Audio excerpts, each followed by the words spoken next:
बिस्मिल्लाहिर्रहमानिर्रहीम। कुछ सच्चियाँ ते कुछ कौड़ियाँ गल्लां दे नाल जनाब की खिदमत च हाज़रे खिदमत ते सलाम अर्ज करदा।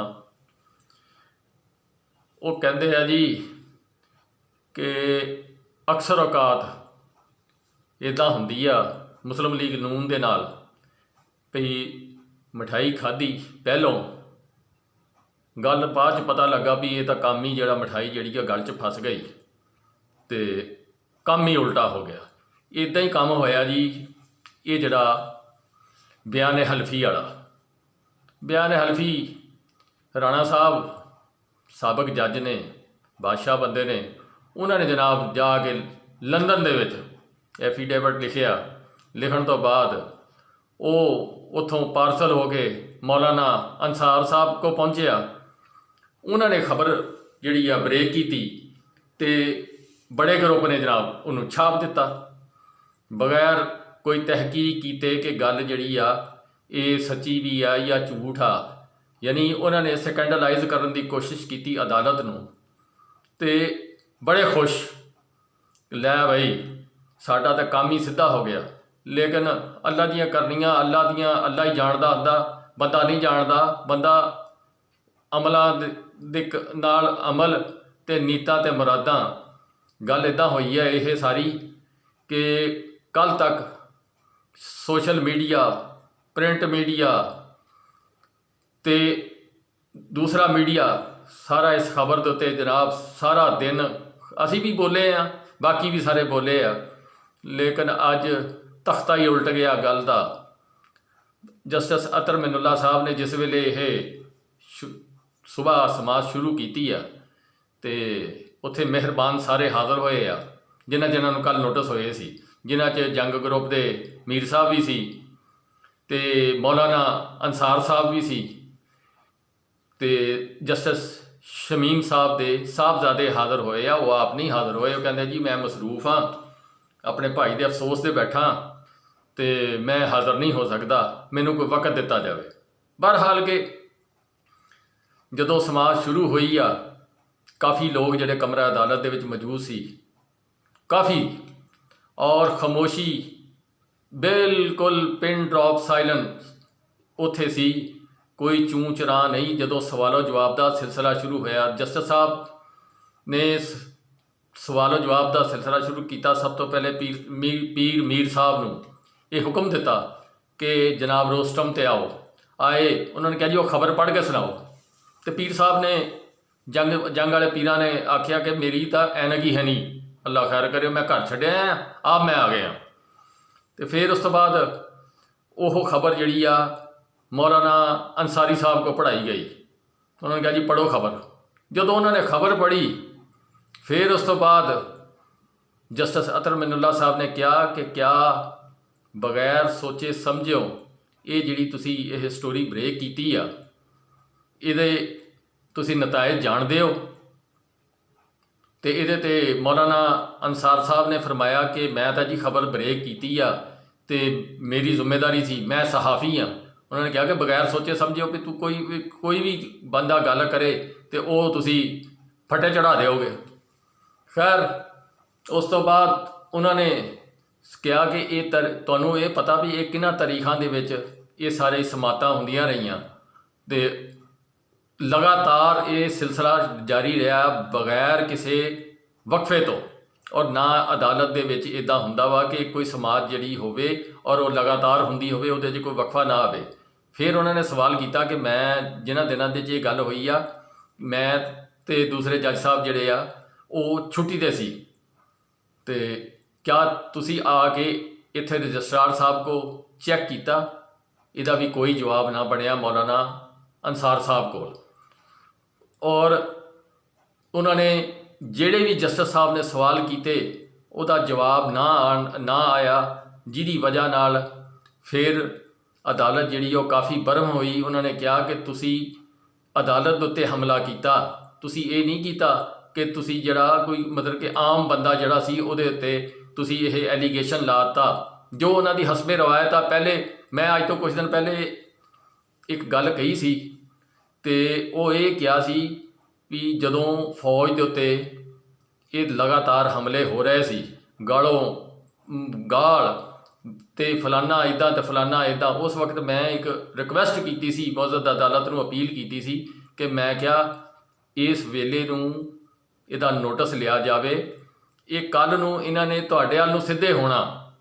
ਔਰ ਮੇਰੀ ਉਹ ਗੱਲ ਕਹੀ ਨੂੰ ਕੋਈ ਜ਼ਿਆਦਾ ਅਰਸਾ ਨਹੀਂ ਹੋਇਆ, ਜਦੋਂ ਗੁਜਰਾਂ ਵਾਲੇ ਇਹਨਾਂ ਨੇ ਕੰਮ ਸ਼ੁਰੂ ਕੀਤਾ ਔਰ ਉਸ ਤੋਂ ਬਾਅਦ ਇਹ ਕਰਾਚੀ ਤੱਕ, ਕੋਇਟਾ ਤੱਕ ਇਹ ਫਿਰਦੇ ਰਹੇ, ਢੋਲ ਵਜਾਉਂਦੇ ਰਹੇ। ਫਿਰ ਆਖਰੀ ਹਮਲਾ ਜਿਹੜਾ ਫੈਸਲਾਬਾਦ ਕੀਤਾ ਗਿਆ, ਬਹੁਤ ਸ਼ਦੀਦ ਕਿਸਮ ਦਾ। ਮੈਂ ਉਦੋਂ ਵੀ ਇਹ ਗੱਲ ਦੁਬਾਰਾ ਕਹੀ ਕਿ ਅਦਲੀਆ ਨੂੰ ਇਹਦੇ 'ਤੇ ਖਾਮੋਸ਼ੀ ਇਖਤਿਆਰ ਨਹੀਂ ਕਰਨੀ ਚਾਹੀਦੀ। ਪਾਕਿਸਤਾਨ ਦਾ ਇੱਕ ਮੁਅੱਜ਼ਜ਼ ਅਦਾਰਾ ਵਾ ਜਿਹਦੇ ਉੱਤੇ ਉਹਨਾਂ ਨੂੰ ਨੋਟਿਸ ਲੈਣਾ ਚਾਹੀਦਾ ਕਿ ਇਹ ਜਿਹੜਾ ਗੰਦ ਉਛਾਲਿਆ ਜਾ ਰਿਹਾ ਅਦਾਰਿਆਂ ਦੇ ਉੱਤੇ, ਇਹਨਾਂ ਨੂੰ ਬੰਦ ਕੀਤਾ ਜਾਵੇ। ਲੇਕਿਨ ਬਦਕਿਸਮਤੀ ਸਾਡੀ ਆਵਾਜ਼ ਉੱਥੋਂ ਤੱਕ ਨਾ ਪਹੁੰਚ ਸਕੀ ਔਰ ਉਹਦਾ ਨਤੀਜਾ ਇਹ ਹੋਇਆ ਕਿ ਇਹ ਜਨਾਬ ਜਦੋਂ ਪੇਸ਼ੀ ਆਣੀ ਦੇ ਨਜ਼ਦੀਕ ਆਇਆ ਕੰਮ, ਤੇ ਇਹ ਨਵਾਂ ਕੱਟਾ ਖੋਲ੍ਹ ਦਿੱਤਾ ਉਹਨਾਂ ਨੇ। ਖੋਲ੍ਹਣ ਤੋਂ ਬਾਅਦ ਉਹਨਾਂ ਨੇ ਕਿਹਾ ਕਿ ਲੈ ਵੀ ਹੁਣ ਤਾਂ ਸਾਡੀਆਂ ਸੱਤੇ ਹੀ ਖੈਰਾਂ, ਠੀਕ ਆ। ਕੁਛ ਵਿੱਚ ਕਹਾਣੀ ਨਿਕਲੀ ਆ ਜਿਹੜੀ ਖਬਰਾਂ ਤੱਕ ਪਹੁੰਚੀ ਆ ਕਿ ਇੱਥੋਂ ਸਾਰਾ ਇਹ ਕੇਸ ਕਰਕੇ ਤੇ ਉੱਥੇ ਜ਼ਾਹਰ ਕਰਨਾ ਚਾਹੁੰਦੇ ਲੰਦਨ 'ਚ ਕਿ ਸਾਨੂੰ ਸਿਆਸੀ ਪਨਾਹ ਦਿੱਤੀ ਜਾਵੇ। ਇਹ ਸਾਰਾ ਕੇਸ ਉਹਦੇ ਵੱਲ ਨੂੰ ਮਤਲਬ ਕਿ ਰੁਖ ਅਖਤਿਆਰ ਕਰਦਾ ਸੀ। ਲੇਕਿਨ ਇਹਨਾਂ ਨੂੰ ਇਹ ਨਹੀਂ ਪਤਾ ਸੀ ਕਿ ਅਦਾਲਤ ਹੀ ਆ। ਜਿਸ ਵੇਲੇ ਅਦਾਲਤ ਨੇ ਆਪਣਾ ਇਸ 'ਤੇ ਨੋਟਿਸ ਲੈ ਲਿਆ, ਉਹਦੇ ਜਿਹੜੇ ਨਤਾਇਜ ਹੋਣੇ ਆ ਉਹਦੇ ਬਹੁਤ ਭਿਆਨਕ ਨਤਾਇਜ ਜਿਹੜੇ ਨਾ ਸਾਹਮਣੇ ਆਣੇ ਇਹਨਾਂ ਦੇ। ਲੇਕਿਨ ਇਹਨਾਂ ਦਾ ਦਿਮਾਗ ਜਿਹੜਾ ਵਾ ਉੱਥੋਂ ਤੱਕ ਨਹੀਂ ਗਿਆ। ਮੈਂ ਅਕਸਰ ਇੱਕ ਗੱਲ ਕਹਿੰਦਾ ਹੁੰਦਾ ਕਿ ਪਾਕਿਸਤਾਨ ਤਹਿਰੀਕ-ਏ ਇਨਸਾਫ ਉਹਦੀ ਤਬਾਹੀ ਦਾ ਬਾਇਸ ਬਣੇ ਆ ਪੀਰ ਸਰਦਾਰ ਉਸਮਾਨ ਬੁਜ਼ਦਾਰ ਸਾਹਿਬ ਔਰ ਖੈਬਰ ਪਖਤੂਨਖਵਾ ਵਾਲੇ ਸਾਹਿਬ। ਇਸੇ ਤਰ੍ਹਾਂ ਖਾਨਦਾਨ ਦੀ, ਸ਼ਰੀਫ ਖਾਨਦਾਨ ਦੀ ਤਬਾਹੀ ਦਾ ਬਾਇਸ ਬਣੀ ਹੈ ਮਰੀਮ ਨਵਾਜ਼। ਇਹਨੇ ਜਿਹੜਾ ਵੀ ਕੰਮ ਕੀਤਾ ਅੱਜ ਤੱਕ, ਉਹ ਅੱਲਾਹ ਤਾਲਾ ਦੀ ਰਹਿਮਤ ਦੇ ਨਾਲ ਇਸ ਖਾਨਦਾਨ ਦੇ ਜੜ੍ਹਾਂ 'ਚ ਬੈਠਾ।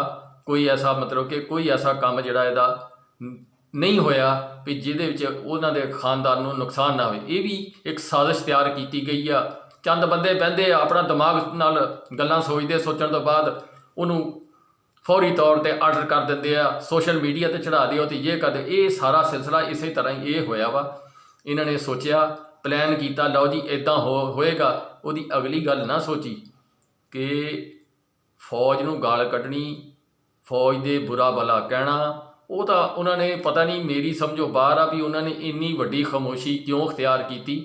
ਇਹੀ ਬਾਜਵਾ ਸਾਹਿਬ ਦੀ ਮੈਂ ਦਾਦ ਦਿੰਦਾ ਉਹਨਾਂ ਨੂੰ ਕਿ ਉਹਨਾਂ ਏਡਾ ਦਿਲ ਗੁਰਦਾ, ਵਰਨਾ ਕੋਈ ਹੋਰ ਆਰਮੀ ਚੀਫ ਹੁੰਦਾ ਤੇ ਇਹਨਾਂ ਦੇ ਖਲ ਦੇ ਵਿੱਚ ਲੂਣ ਭਰ ਕੇ ਤੇ ਇਹਨਾਂ ਨੂੰ ਸਬਕ ਦਿੱਤਾ ਜਾਂਦਾ ਤੇ ਦੁਬਾਰਾ ਕਦੀ ਜ਼ਿੰਦਗੀ ਦੇ ਵਿੱਚ ਇਹ ਨਾ ਕਰਦੇ ਕਿ ਕਿਸੇ ਅਦਾਲਤ ਉੱਤੇ ਗੰਦ ਉਛਾਲਦੇ। ਇਹਨਾਂ ਦੀ ਤਾਂ ਸਾਬਕਾ ਰਵਾਇਤ ਆ ਕਿ ਜੱਜਾਂ ਦੇ ਉੱਤੇ ਹਮਲਾ ਕਰ ਦਿੱਤਾ, ਜੱਜਾਂ ਨੂੰ ਕੁੱਟ ਮਾਰ ਲਿਆ, ਗਾਲਾਂ ਕੱਢ ਲਈਆਂ ਆਪਣੇ ਮਫਾਦ ਵਾਸਤੇ। ਜਦੋਂ ਫੈਸਲਾ ਇਹਨਾਂ ਦੇ ਹੱਕ 'ਚ ਕੋਈ ਜੱਜ ਦੇ ਦਿੰਦਾ ਤਾਂ ਕਹਿੰਦੇ ਜੀ ਵਾਹ ਜੀ ਵਾਹ, ਅਦਲੀਆ ਆਜ਼ਾਦ। ਤੇ ਜਿੱਦਣ ਫੈਸਲਾ ਇਹਨਾਂ ਦੇ ਖਿਲਾਫ ਹੋ ਜਾਏ ਉਦਣ ਅਦਲੀਆ ਮੁਰਦਾਬਾਦ। ਤੇ ਇਹ ਚੀਜ਼ਾਂ ਸਾਰੀਆਂ ਜਿਹੜੀਆਂ ਸੀ ਇਹ ਅੱਜ ਹੋਈਆਂ। ਉਹਨਾਂ ਨੇ ਸਵਾਲ ਪੁੱਛਿਆ ਕਿ ਕਿਆ ਤੁਸੀਂ ਇਸ ਦੀ ਤਹਿਕੀਕ ਕੀਤੀ ਵੀ ਇਹ ਕਿਸ ਤਾਰੀਖ ਨੂੰ ਇਹ ਕੇਸ ਲੱਗਾ, ਔਰ ਲਗਾਤਾਰ ਇਹਦੀ ਜਿਹੜੀ ਆ ਆਪਣਾ ਹੀਰਿੰਗ ਹੋਈ ਆ। ਤੁਸੀਂ ਉਸ ਵਕਤ ਕੋਈ ਸਵਾਲ ਕਿਸੇ ਵਕੀਲ ਨੇ ਜਾਂ ਕਿਸੇ ਹੋਰ ਨੇ ਚੱਕਿਆ, ਲੇਕਿਨ ਉਹਨਾਂ ਦੇ ਕੋਲ ਕਿਸੇ ਚੌਹਾਂ ਜਣਿਆਂ ਦੇ ਕੋਲ ਕੋਈ ਜਵਾਬ ਨਹੀਂ ਸੀ। ਫਿਰ ਉਹਨਾਂ ਨੇ ਪੁੱਛਿਆ ਕਿ ਆਪਣਾ ਤੁਸੀਂ ਇਹ ਐਫੀਡੇਵਿਟ ਜਿਹਦੇ ਮਰਜ਼ੀ ਖਿਲਾਫ ਜਿਹੜਾ ਬਿਆਨ ਦੇ ਦਿਓ, ਇਹਦਾ ਮਤਲਬ ਇਹ ਆ ਕਿ ਉਹ ਤੁਹਾਡੇ ਕਾਗਜ਼ਾਂ 'ਚੋਂ ਮੁਜਰਮ ਹੋ ਗਿਆ। ਇਹਦੀ ਕੀ ਹਸੀਅਤ ਆ? ਇਹ ਕੱਲ ਇਤਜ਼ਾਜ਼ ਅਹਿਸਨ ਸਾਹਿਬ ਨੇ ਵੀ ਇਹ ਗੱਲ ਕਹੀ ਸੀ ਵੀ ਇਹ ਰੱਦੀ ਦਾ ਇੱਕ ਕਾਗਜ਼ ਆ, ਇਹਦੀ ਕੋਈ ਵੈਲਿਊ ਨਹੀਂ ਹੈਗੀ। ਲੇਕਿਨ ਉਹਨਾਂ ਨੇ ਸਿਆਸੀ ਫਾਇਦਾ ਚੁੱਕਣ ਦੀ ਕੋਸ਼ਿਸ਼ ਕੀਤੀ ਆ, ਲੇਕਿਨ ਉਹ ਗੱਲ ਉਹਨਾਂ ਦੇ ਗਲ ਪੈ ਗਈ ਆ ਤੇ ਇਹ ਨਵਾਂ ਇੱਕ ਰੁਖ ਅਖਤਿਆਰ ਕਰ ਗਈ ਆ। ਇਹ ਤੋਹੀਨ ਅਦਾਲਤ ਵਾਲੇ ਪਾਸੇ ਕੰਮ ਚੱਲ ਪਿਆ ਔਰ ਅਦਲੀਆ ਨੂੰ ਵੀ ਇੱਥੇ ਫੈਸਲਾ ਕਰਨਾ ਚਾਹੀਦਾ ਕਿ ਇਹਦਾ ਮੰਤਕੀ ਅੰਜਾਮ ਤੱਕ ਇਸ ਗੱਲ ਨੂੰ ਪਹੁੰਚਾਇਆ ਜਾਵੇ ਤਾਂ ਕਿ ਇਹ ਆਉਣ ਵਾਲੇ ਵਕਤ ਦੇ ਵਿੱਚ ਇੱਕ ਸਬਕ ਬਣੇ ਹਰ ਕਿਸੇ ਵਾਸਤੇ ਕਿ ਕਿਸੇ ਨੂੰ ਜਿਹੜਾ ਕਿਸੇ 'ਤੇ ਗੰਦ ਉਛਾਲਣਾ ਜਿਹੜਾ ਨਾ, ਔਰ ਅਦਲੀਆ ਜਾਂ ਕੋਈ ਹੋਰ ਅਦਾਰਾ ਪਾਕਿਸਤਾਨ ਦਾ ਉਹ ਮੋਹਤਰਮ ਹੁੰਦਾ ਵਾ, ਉਹਦੀ ਇੱਕ ਤੋਹੀਨ ਜਦੋਂ ਦਿਲ ਕਰੇ ਤੁਸੀਂ ਕਰਦੇ ਹੋ। ਮੀਡੀਆ 'ਤੇ ਆਉਂਦੇ, ਅੰਦਰੋਂ ਨਿਕਲਦੇ ਆ ਮੀਡੀਆ 'ਤੇ ਆ ਕੇ ਪ੍ਰੈਸ ਕਾਨਫਰੰਸ, ਉਹ ਪ੍ਰੈਸ ਕਾਨਫਰੰਸ ਗੰਦ ਬਕਦੇ ਆ, ਬੰਦ ਬਕ ਕੇ ਇਹਨਾਂ ਨੇ ਮੁਲਕ ਦਾ ਬੇੜਾ ਗਰਕ ਕਰ ਦਿੱਤਾ। ਠੀਕ ਹੈ, ਔਰ ਹਜੇ ਵੀ ਆਸ ਲਾਈ ਬੈਠੇ ਆ ਕਿ ਅਸੀਂ ਇੱਕ ਵਾਰੀ ਹੋਰ ਠੀਕ। ਤੇ ਬਹਰਹਾਲ ਕਿ ਸੂਰਤ ਹਾਲ ਜਿਹੜੀ ਆ ਬੜੀ ਖ਼ਰਾਬ ਹੋ ਗਈ ਆ। ਉਹਨਾਂ ਨੇ ਜਿਹੜੇ ਸਵਾਲ ਕੀਤੇ ਬੜੇ ਰੈਲੇਵੈਂਟ ਕਿਸਮ ਦੇ ਸਵਾਲ ਕੀਤੇ ਆ, ਔਰ ਉਹਨਾਂ ਦਾ ਇਹਨਾਂ ਕੋਲ ਕੋਈ ਜਵਾਬ ਨਹੀਂ ਸੀ, ਜਿਹਦੀ ਵਜ੍ਹਾ ਦੇ ਨਾਲ ਉਹ ਇਹਨਾਂ ਨੇ ਸਿਰ ਨੀਵਾਂ ਕਰਕੇ ਉੱਥੋਂ ਫਿਰ ਖਾਮੋਸ਼ੀ ਇਖਤਿਆਰ ਕੀਤੀ। ਫਿਰ ਉਸ ਤੋਂ ਬਾਅਦ ਜਦੋਂ ਰਾਣਾ ਸਾਹਿਬ ਦੇ ਬੇਟੇ ਨੂੰ ਪੁੱਛਿਆ ਕਿ ਅੱਬੂ ਜੀ ਕਿੱਥੇ ਆ, ਉਹਨਾਂ ਨੇ ਕਿਹਾ ਜੀ ਉਹ ਭਾਈਜਾਨ ਮੇਰੇ ਤਾਇਆ ਜੀ ਜਾਂ ਚਾਚਾ ਜੀ ਜਿਹੜੇ ਵੀ ਫੌਤ ਹੋਏ ਆ ਉਹਨਾਂ ਦੇ ਸੋਗ 'ਚ ਬੈਠੇ। ਉਹ ਤੇ ਇਸ ਤੇ ਜਸਟਿਸ ਅਤਰ ਮਿਨੁੱਲਾ ਸਾਹਿਬ ਨੇ ਫਰਮਾਇਆ ਕਿ ਉਹ ਕਾਹਦਾ ਸੋਗ ਆ ਕਿ ਅਮਰੀਕਾ ਲੰਦਨ 'ਤੇ ਜਾ ਕੇ ਐਫੀਡੇਵਿਟ ਭਰ ਸਕਦੇ ਆ ਤਾਂ ਅਦਾਲਤ ਦੇ ਸੱਦੇ ਨਹੀਂ ਆ ਸਕਦੇ। ਉਹਨਾਂ ਨੂੰ ਸਵੇਰੇ ਜਾਂ ਪਰਸੋਂ ਆ ਕੇ ਅਦਾਲਤ 'ਚ ਆਪਣਾ ਬਿਆਨ ਰਿਕਾਰਡ ਕਰਨ। ਇਹਦੇ 'ਤੇ ਫਿਰ ਉਹ ਜਦੋਂ ਆਪਣਾ ਉਹਨਾਂ ਨੇ ਰਜਿਸਟਰਾਰ ਸਾਹਿਬ ਨੂੰ ਸੱਦਿਆ, ਉਹਨਾਂ ਨੂੰ ਸਵਾਲ ਕੀਤਾ ਅਤਰ ਮਿਨੁੱਲਾ ਸਾਹਿਬ ਨੇ ਕਿ ਇਹ ਕੇਸ ਦੀ ਨੋਈਅਤ ਕੀ ਆ, ਤੇ ਉਹਨਾਂ ਨੇ ਕਿਹਾ ਕਿ ਇਹ ਅਦਾਲਤ 'ਤੇ ਇੱਕ ਹਮਲਾ ਵਾ ਬੜਾ ਸ਼ਦੀਦ ਕਿਸਮ ਦਾ, ਔਰ ਇਹ ਤੋਹੀਨੇ ਅਦਾਲਤ ਬਣਦਾ ਵਾ। ਫਿਰ ਉਹਨਾਂ ਨੇ ਜਨਾਬ 10 ਦਿਨ ਦਾ ਹੁਣ ਟਾਈਮ ਦਿੱਤਾ ਵਾ। 10 ਦਿਨ ਤੋਂ ਬਾਅਦ ਇਹ ਦੇਖੋ ਕੰਮ ਕਿੱਧਰ ਨੂੰ ਜਾਂਦਾ, ਅੱਲਾ ਖੈਰ ਕਰੇ। ਗੱਲ ਸਿਰਫ ਇਹ ਆ ਕਿ ਕਹਿੰਦੇ ਹੁੰਦੇ ਆ ਬੁਰਾਈ ਨੂੰ ਪਹਿਲੇ ਹੀ ਠੱਪ ਲਵੋ ਤੇ ਉਹੀ ਚੰਗੀ ਹੁੰਦੀ ਆ।